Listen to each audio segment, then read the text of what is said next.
Ba't malungkot ang beshi ko? Siguro di ka na naman nakapasa sa call center, no?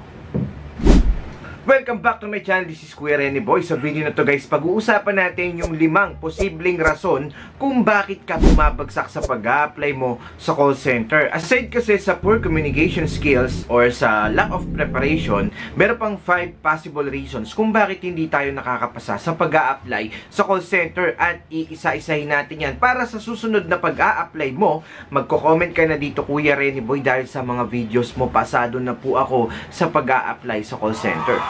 Pero bago ang lahat, attendance check muna tayo. Comment naman sa baba mga kaswabing tunay kung sino na yung mga hire na at kung sino naman yung nag-a-apply pa lang. Okay, comment nyo na rin kung ilang beses na kayo nakakaranas ng rejection para malaman natin sa video na to. I wanna share my blessings guys, kasi nga 230,000 subscribers na tayo, at para manalo ng 500 Gcash katulad niya, comment ka naman sa baba kung bakit gusto mo rin maging call center agent. At kung sino mapili ni Kuya Rene Boy na deserving, isi-shoutout ko yan sa next video ko. Hindi ko na ito patatagalin guys, himay-himay na natin ang 5 possible reasons kung bakit kayo bumabagsak sa call center. Let's begin. Thank you for calling customer service.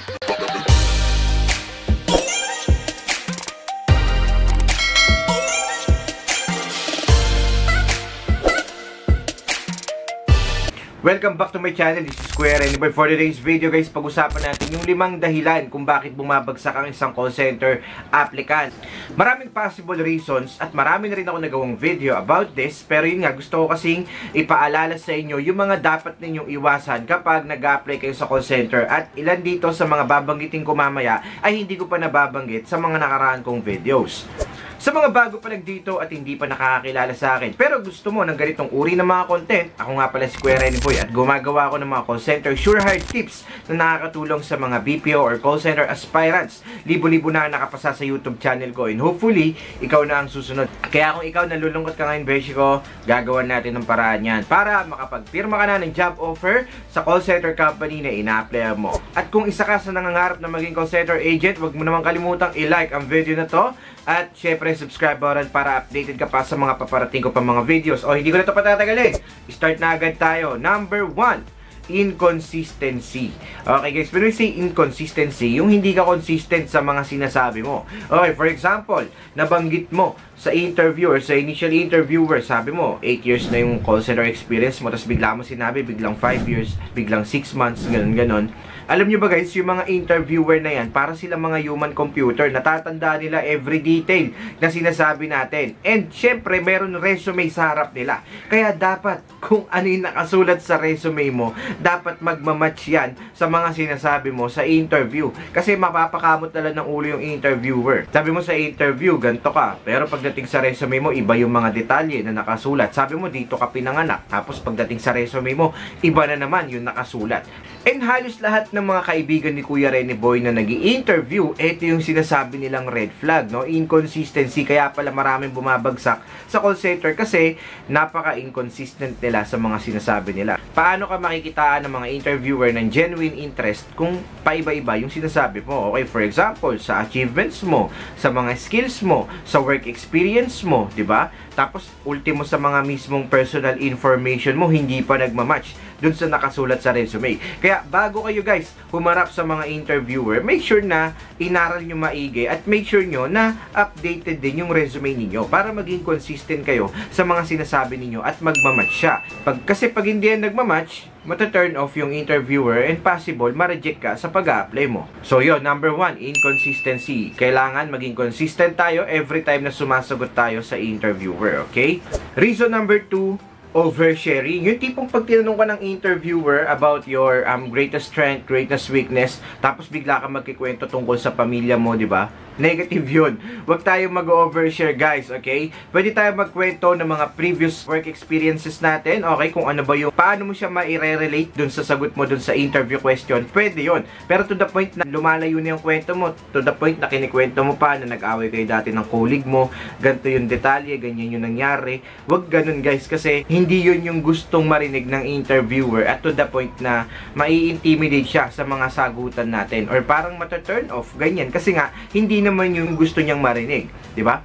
Napaka-precious kasi ng mga oras ng mga interviewer, kaya hanggat maaari gusto nila sa isang applicant direct to the point. Kung ano yung gusto nilang marinig dun sa interview question nila, dapat nasasabi na agad natin ng diretso. Wala nang patutsada, wala nang masyadong paligoy-ligoy, wala nang masyadong kwento, wag nyo nang pahabain. Basta short and simple lang yung sagot natin, pero nandun na yung thoughts, nandun na lahat yung gusto marinig ng interviewer, pasado yan. Okay?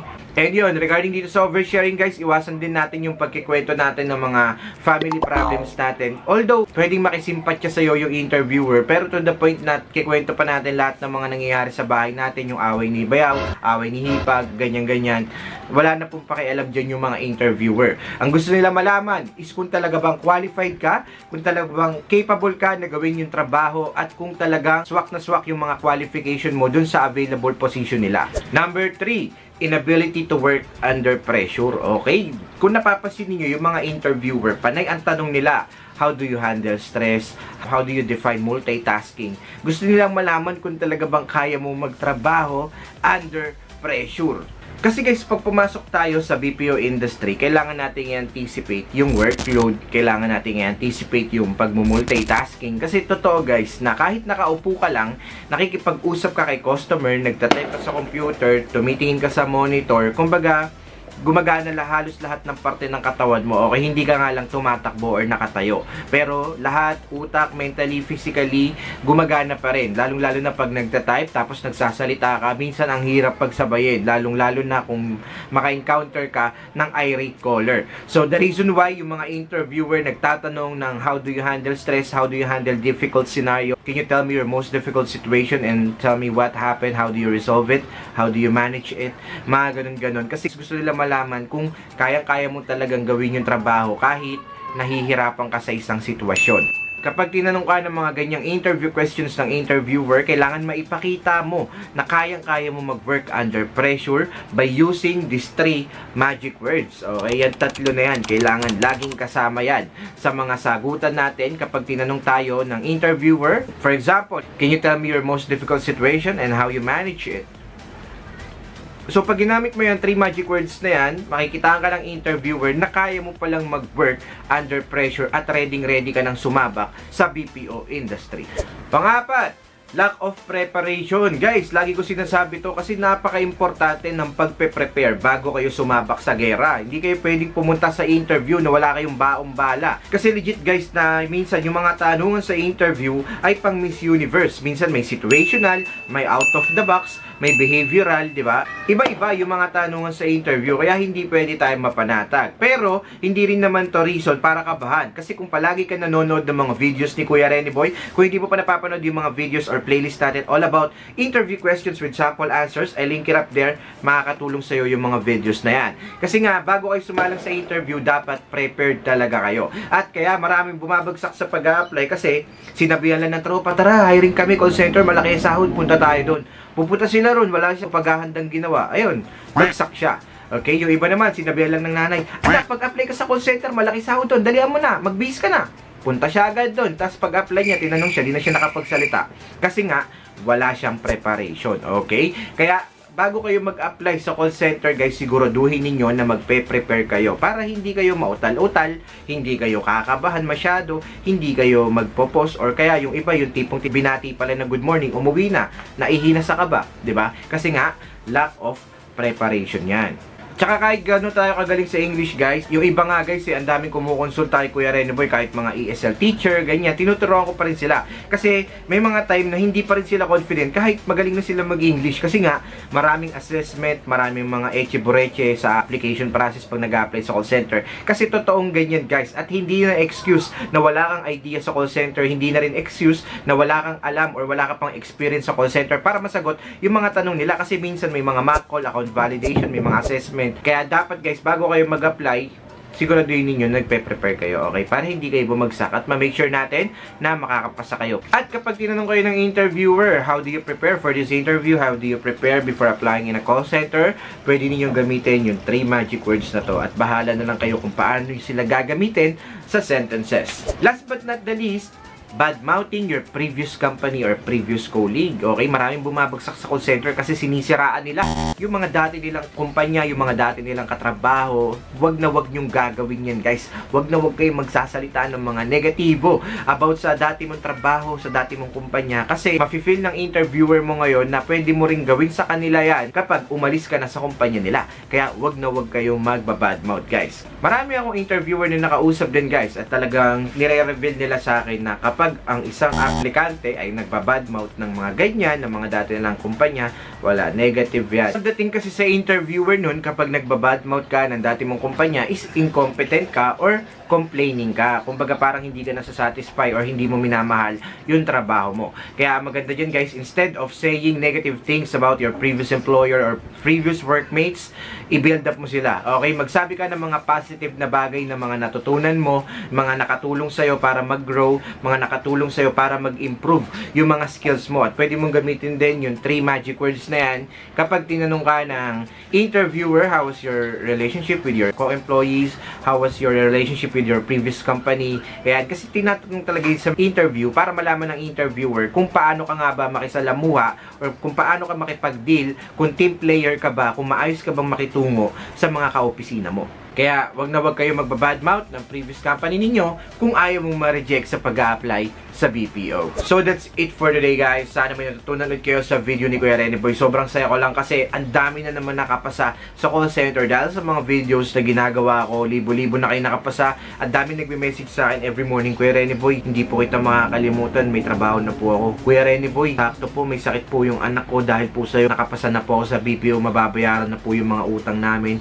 Yung mga ganyan mga mensahe, guys, sobrang tumatatak kay Kuya Rene Boy. At yan yung mga nagiging gasolina ko para mas lalo ko pang sipagan na gumawa ng content at mga call center sure hire tips every morning. And hopefully, guys, sana matulungan din kayo ng mga videos ko. Kung hindi nyo pa napapanood, napakarami kong playlist all about assessment, Versant, SWAR, lahat ng mga dapat ninyo malaman sa pag-apply sa call center, nasa YouTube channel ko yan. At kung hindi ka pa naka-follow sa TikTok ko, sa Facebook page ko, naku po, mag-follow na kayo, guys, kasi marami rin kayo matututunan doon dahil nag-upload din ako ng mga videos doon at saka mga words of encouragement para mas lalo pa kayong ganahan sa buhay. Before I end this video, shoutout and congratulations sa lahat ng mga students natin sa Bold Minds Academy.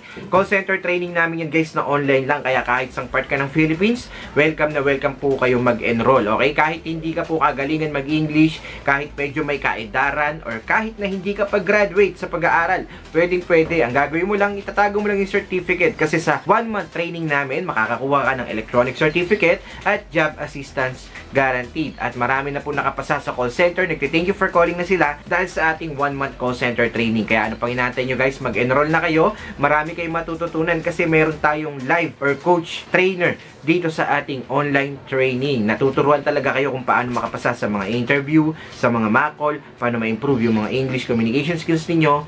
Lahat yan matututunan ninyo sa ating call center training in Bold Minds Academy. Hope to see you guys na mag-enroll at kita-kits tayo. Ako bahala sa slots ninyo. I-PM nyo na ako ngayon sa Facebook page ko. Sa lahat ng mga gustong humabol sa next batch, malapit na mag-umpisa yan. 2 slot na lang yung natitira. Comment sa baba ng #scholar at i-PM ako directly sa Facebook page ko, Kuya Rene Boy Official. And hopefully, makasama ka na at makapasa ka na sa call center industry. See you guys on my next video. Shoutout sa lahat na nagpapashoutout dyan.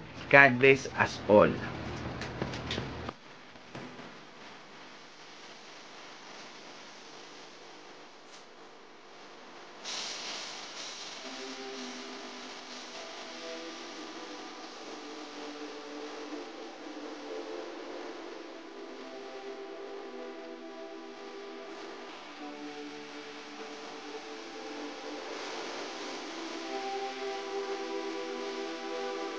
Evening.